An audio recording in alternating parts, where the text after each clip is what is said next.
Coming up on AgweekTV, coronavirus shocks the markets, including equities, energies, and the ag commodities sector. We'll look at the impact. A warning to rural people dealing with unfamiliar construction contractors. The spring planting outlook in Iowa looks better than a year ago. And the South Dakota legislature wraps up this session with some wins for agriculture.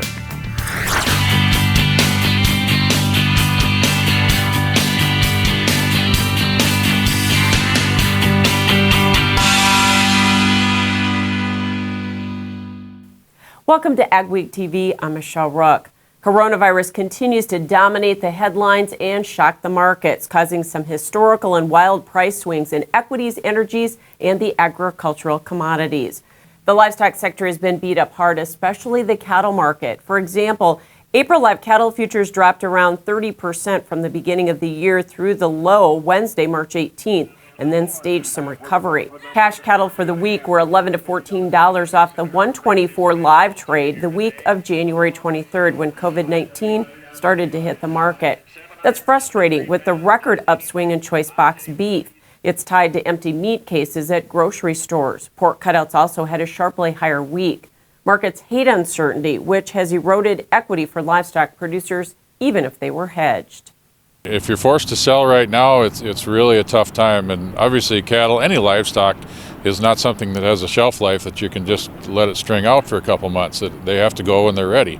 So that is a real serious issue. And there is some talk out there of doing some kind of a safety net or support for livestock cattle producers in particular as well. Grains were hit initially by feed demand concerns with COVID-19, but ag and ethanol markets have also been hurt by the OPEC price war and drop in energy prices. Out of the ag commodities sector, the livestock markets have been probably hit the worst by the coronavirus concerns. Here to talk about that is Tim Petrie. And the concern here is demand slowdown. Yes, right? Absolutely. With all the sporting events and concerts and restaurants and everything else closed, half our beef goes through there. So that's a real concern of what's going to happen to beef demand. And even though restaurants may be closed, looks like the retail sector, a lot of shelves the meat cases are empty. Yes, that's right. Meat is really going at the retail level, and that's good news. And, our cutout value is up over $40 here just in the last few days. And beef is really moving well at the retail level and has to because we do have a lot of it, record beef production. So the other concern for both the beef and the pork side is processing and a slowdown if we get some labor issues here, right? Yes, absolutely. We know what happens when a packing plant goes down. On the beef side, we just did it in August, and devastating for the market. When we got it going, we came back up. But yeah, if we should have health concerns and labor concerns and so on and slow up packing, that's going to be a mushrooming effect as well because then beef would back up. So yeah, we really need to keep the packing plants going. Now, we have a positive basis in the cattle, as you mentioned. We're more aligned with the cash to the futures in the hogs. Yes, we're right on in the nearby on hogs, but in cattle there's a $20 basis, which is really encouraging producers to sell. And again, that's good. Any other advice? A little bit of good news maybe is a lot of our calf crop from last year has been sold, and so calves are just being born now, and calving is going along well. So we got to bide some time there till this fall, but our expectations were so good for this fall for calf price. All the fundamentals a month ago were great. We'd have higher calf prices, and now who knows what it'll be, but we're going to have to expect lower prices as of now. See what happens. Well, thanks for joining us during these very uncertain times in the markets. Tim Petrie with NDSU. When NDSU students were sent home because of COVID-19, it caused a bit of a labor shortage at the campus's 6 animal facilities, as well as the farming operations that provide livestock feed. About 38 students help take care of the animals, and right now only about a third of them are still in town and able to work. The biggest concern is at the dairy, which requires daily milking. Farm manager Trent Gilberry says so far employees and students are handling it well, but there are some concerns if the virus affects the staff and students. We're doing what we can to alleviate some of the problems that we anticipate may arise, but it's a fluid situation. We're going to have to adjust just like anyone else to it as things develop, and hopefully we get through this with minimal disturbances. Gilberry says they've asked each unit manager to drop a detailed plan in case others need to come in and care for the animals. The outlook for spring planting in Iowa has improved over 2019 with less rain and snow over the winter. Agronomist Joel DeYoung says last March, farmers were dealing with above normal snowpack when the heavy rains came and caused lowland flooding. At this time last year, the flooding was just starting. Our soil moisture is still full. We've kind of almost had a wintertime drought, so the amount of precipitation we've had in this region hasn't been excessive. We've got some surface drying. Tile's been running for a long time, so right now we're looking ahead of where we were last year by a long shot. However, he says soils are saturated and there is no room for additional or even normal spring rainfall. NOAA's 90-day forecast calls for above normal temps, but also above normal precipitation, which could quickly change the planting outlook. DeYoung says farmers in Iowa did get a lot of fall fertilizer put on. However, not much tillage was done, which could crunch the planting window. Lawmakers in South Dakota have wrapped up their regular session with progress on several agricultural bills. Senate Bill 157 was introduced by Governor Kristi Noem and will streamline the process for businesses getting a conditional use permit to promote economic development.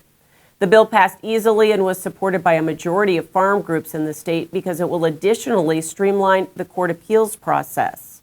Hopefully it'll speed up the process. This isn't anything that's going to change local control. So once we get something, hopefully it'll set a precedent and then everybody will know more where we stand. After the controversy last year surrounding the industrial hemp bill, the state legislature passed HB 1008, which will legalize the crop. It was supported by Governor Noem, who asked for guardrails to prevent it from leading to the legalization of marijuana. Lawmakers also found $3.5 billion to fund the program and help law enforcement regulate production. Ahead on AgweekTV, some rural folks are victims of a scam. We'll tell you how to avoid losing money to it or what to do if you think you have been.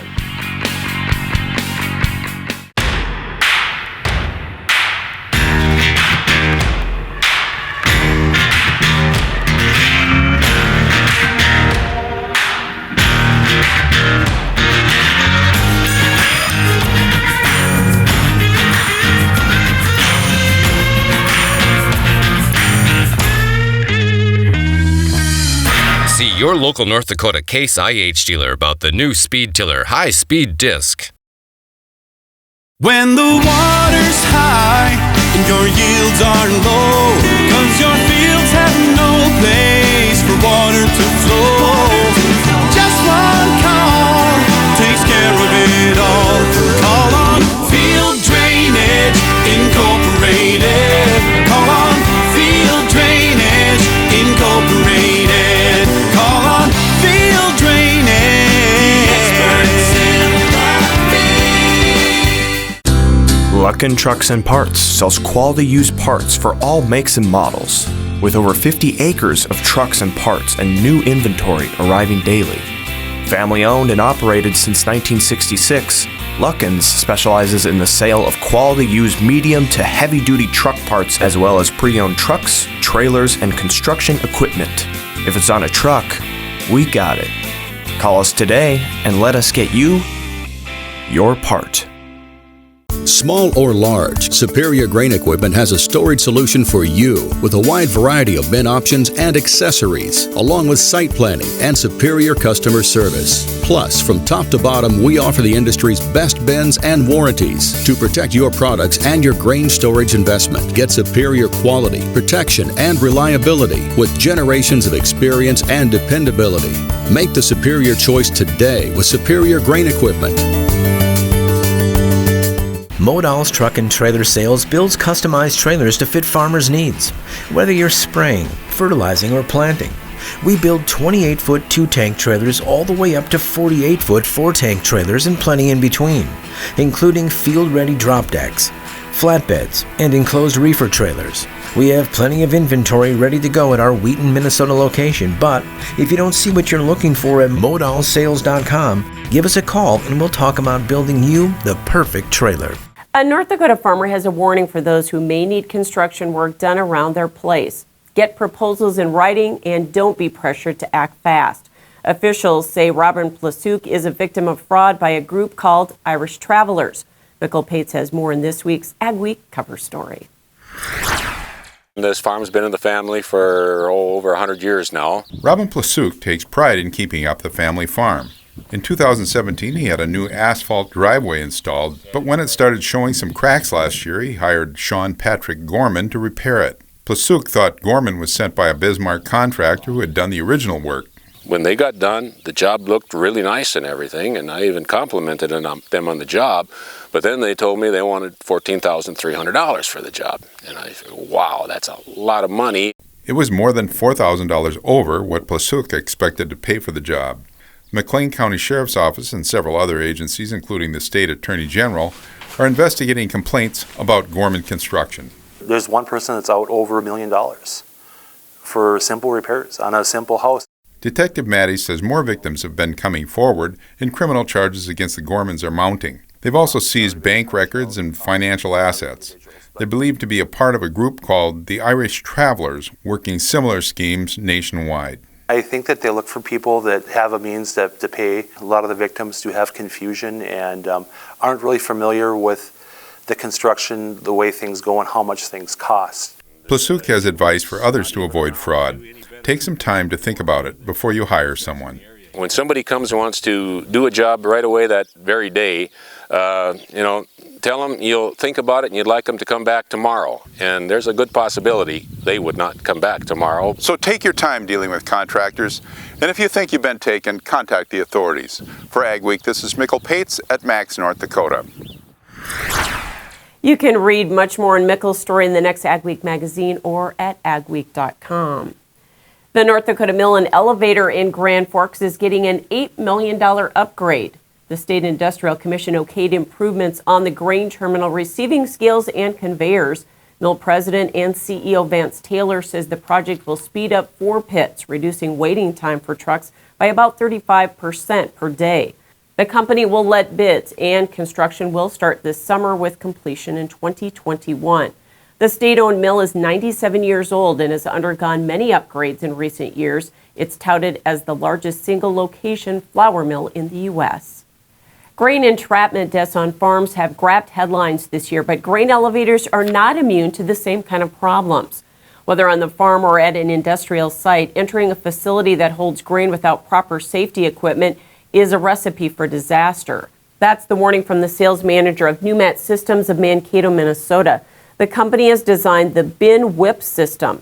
It works like a weed eater in the bin to keep bulk flow moving so people don't have to enter it. We've really tried to make a concerted effort to try and increase the awareness of the seriousness of bin entry. The bin whip system is primarily designed for commercial elevators. Coming up on AgWeek TV, we'll see how eating more soy may keep you healthier. And later, we'll talk with an expert about how coronavirus is affecting the grain market. Make sure your farm equipment is season ready with an uptime inspection from your Titan Machinery service professionals. Titan Machinery's team of Case IH certified technicians has the knowledge and experience to find, correct, and prevent mechanical issues that could shut you down during the season. Your planting and harvest windows are short. For genuine Case IH parts and service, schedule an off-season uptime inspection at Titan Machinery today. Titan Machinery, your local Case IH dealer. Steffes Group, selling land and the equipment to farm it since 1960. If you're interested in selling or have questions about our auction process, head to our website at steffesgroup.com to contact us at any one of our 4 locations located throughout the Midwest. You can also visit and subscribe to our YouTube channel to view all of our auction previews and recaps to stay up to date on the market in your area.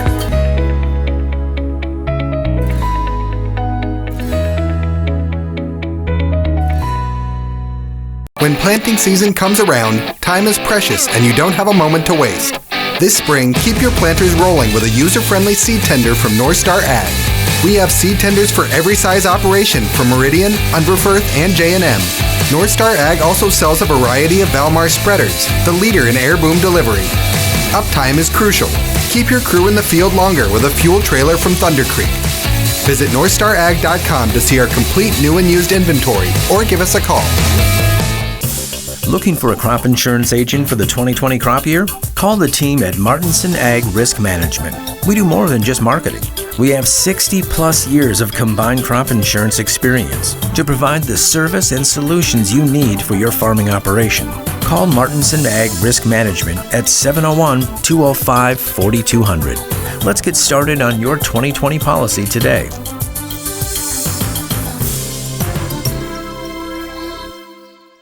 Ready for more? The new Fendt 900 Vario is impressive on every level. With groundbreaking features, you'll be ready for everyday challenges now and in the future.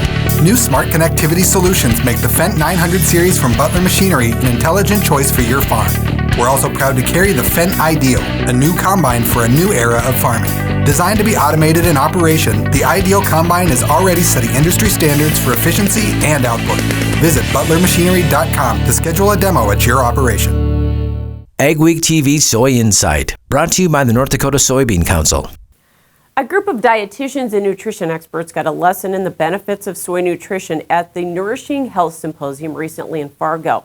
Speaker Mark Messina, the director of the Soy Nutrition Institute, stressed that soy is a source of high-quality protein, has healthy fatty acids, and is easy to incorporate into the diet.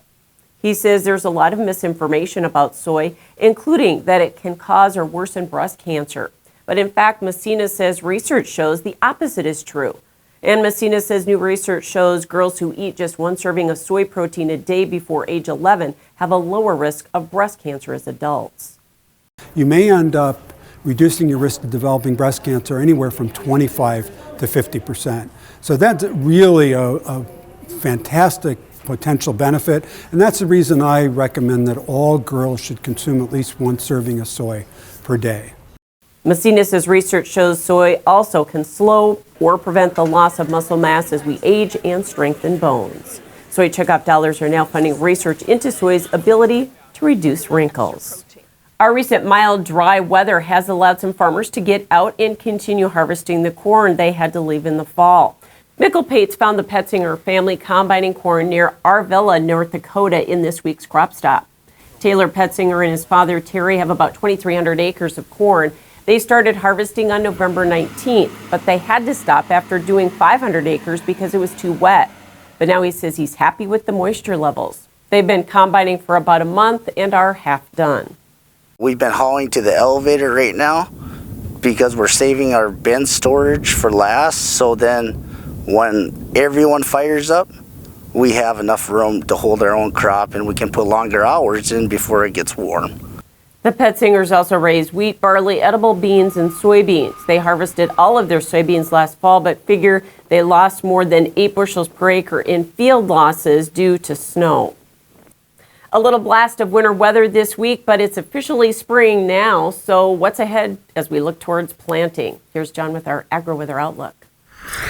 Weather portion of Ag Week now. You know what? It's almost April weather-wise, and that often means some climate pattern changes, some weather pattern changes, and we do have some. The most notable, as we get toward the start of April this year, there's going to be a good surge of warm air coming up northward through the Great Plains, and it'll be interesting to see what, if any, impact that has on the general storm track, which has really been set in the southern and eastern parts of the United States for the last many weeks, even months. Jet stream patterns split across the United States right now. Not a particularly powerful or active pattern. The warm air is pretty far south right now, but the Arctic air is pretty far north. We're not seeing that sudden juxtaposition of extremely cold versus warm. Northern plains, there will be some cold days where it maybe doesn't get above freezing or it doesn't get much above freezing, but most of the week here this week will be at least above 32 degrees, even over North Dakota and northern Minnesota. I think that is looking fairly likely. As we move toward the weekend, I am expecting a little bit of a brief surge of cold up in the high Arctic. That's not going to affect very many places because at the same time, here comes that surge of warm air. And I look for this to move out into the northern plains sometime around the start of April. And we may get a few days of some pretty warm weather getting up into Nebraska, South Dakota, even some parts of North Dakota. So what does that do to precipitation? It's going to be a wet central and eastern United States, scattered pockets of mountain snow, and a pretty good coastal rain system this week. As we move into the second week, The rain area out west, I think, will shrink a bit to become more the Pacific Northwest. Showers will be predominant across the southwest and southern states. The heaviest rain will likely be in the eastern United States. While I'm not saying the northern plains gets no precipitation, it looks like once we get past this first weekend, a generally dry pattern.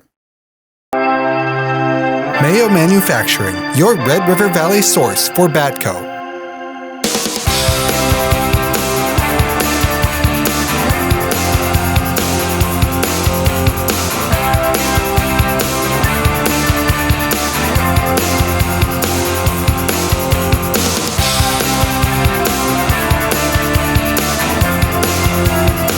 Mayo Manufacturing, your Red River Valley Batco dealer.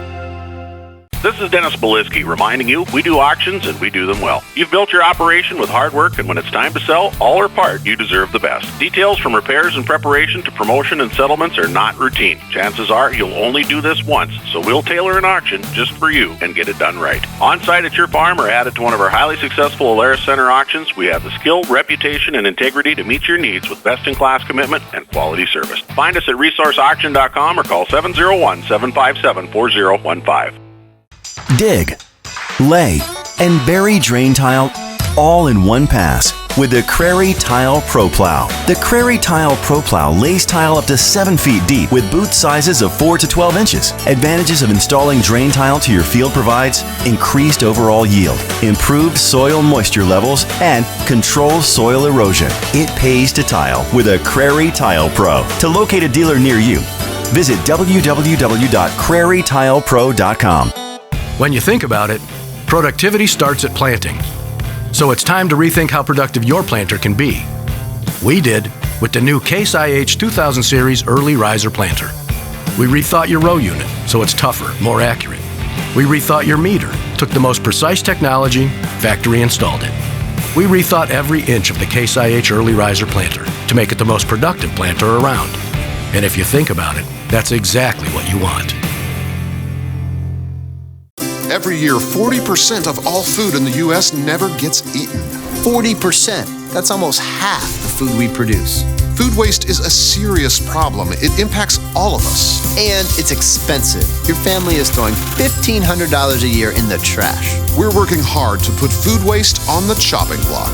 And you can do the same at home. Learn how to cook it, store it, and share it. Just don't waste it. Go to SaveTheFood.com. All of the markets have been shocked here by the coronavirus concerns, and here to put that into perspective is Frayne Olson from NDSU. And Frayne, really, we are trading emotion in these markets, not fundamentals in any markets, right? Correct. And this is really unprecedented stuff. I mean, we have no reference point in history to give us a reference to say, well, how bad could this get? And so right now, the markets, all the markets, are trading kind of worst case scenario. In my viewpoint, we're going to be trading that mental psychology until it looks like the number of new cases of coronavirus is starting to drop off, in particular in the U.S. And once that starts happening, then we'll have this reference point as well. This has been the worst. It looks like the worst is over, so now we're going to start to rebuild. And once we start shifting away from the immediate short-term implications and start doing a little bit more planning, a little bit more forward thinking, that's, in my opinion, where we're going to start to see the markets start to rebound. And it's not only, again, the grain markets, but also the energy markets and the equity markets. Which commodities will recover the fastest, I guess? Okay, again, in my opinion, it'll be the energy markets and the grain markets will likely rebound quicker. They'll have a better response rate than we have probably in the meats or the animal sector, and in particular in the stock market. I think the stock market's going to take a while to really rebuild and have everybody figure out what are the financial implications for this. What is your advice for producers at this point? On the old crop side, obviously with today's prices, nobody's very excited about selling. So if you have the capacity to be able to wait this out, my timeline right now is probably late spring, early summer is when we'll really start to see the rebound and building back to prices where farmers would feel comfortable in making some sales. For new crop, I would not change my crop planting intentions as of today. It's not really giving us signals to plant anything right now, Frayne. No, that's right. Unfortunately, that's right. But when we look at the price relationships, when we look at those ratios, is there one crop that seems to be dominant or moving in a little different direction or moving more independently? We don't have any of that going on right now. Okay. Like I said, uncertain times, unprecedented times. We appreciate your insight. Thank you. Thanks so much. Frayne Olson with NDSU. Still ahead on AgweekTV, nothing stops calving season. Where do you go for the latest news in agriculture? AgWeek magazine. Reaching over 70,000 farmers and ranchers in North Dakota, Minnesota, South Dakota, and Montana. AgWeek provides the most up-to-date information on the markets, the trends, and the people who make it all happen. We're your source for news, not fluff. Dependable, trusted, AgWeek. Subscribe today by calling 1-800-811-2580.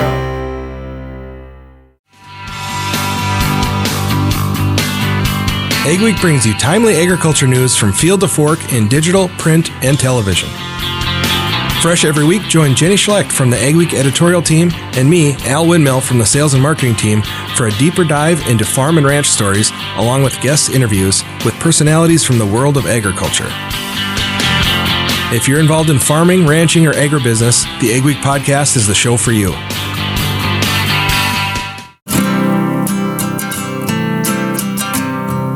Every day across America, excess food is gathered by a network of good people at local food banks, giving hope to millions of children who struggle with hunger. They've earned their wings, and you can too. Together, we can solve child hunger. Support Feeding America and your local food bank at feedingamerica.org. I'm Jenny Garth, and as a mother of 3, I know kids worry about a lot of things. Getting enough food to eat shouldn't be one of them. But here in America, that is a real worry for 1 in 5 children. Even though we are one of the most food-rich countries in the world, 15 million children don't know where their next meal is coming from. This is unacceptable, and something the Feeding America nationwide network of food banks is working to solve. Instead of accepting that our country lets billions of pounds of surplus food go to waste every year, Feeding America has made it their mission to help families in need by rescuing this food. Through food pantries and meal programs, the nationwide network of food banks provides more than 3 billion meals, serving virtually every community in the United States, including yours. Join me in supporting Feeding America and your local food bank by visiting feedingamerica.org. Together we can solve hunger. Together, we're feeding America. Regardless of what else is going on around the country, the natural rhythms of ranching don't stop. At this time of year, ranchers sacrifice sleep and pray for good weather as their latest cash crop hits the ground. Joel Mathiasen farms, but is also a veteran of more than 20 calving seasons. He spent the last 13 years upgrading barns and fences so this process can go as smooth as possible. He's been tending to his newborns for nearly 2 months now and says he was hooked after getting his first calf at age 12. Mostly just buying show calves is kind of how I got into it, I guess. So you can kind of rely on some extra income from the cattle to kind of offset if you do happen to have a bad year farming. Joel and his dad also grow soybeans, wheat, corn, and canola. He says he likes ranching and farming equally. Thanks for watching this week's edition of AgweekTV. Remember, for all your ag news, go to agweek.com and be sure to follow us on Facebook and Twitter as well. We'll see you next week.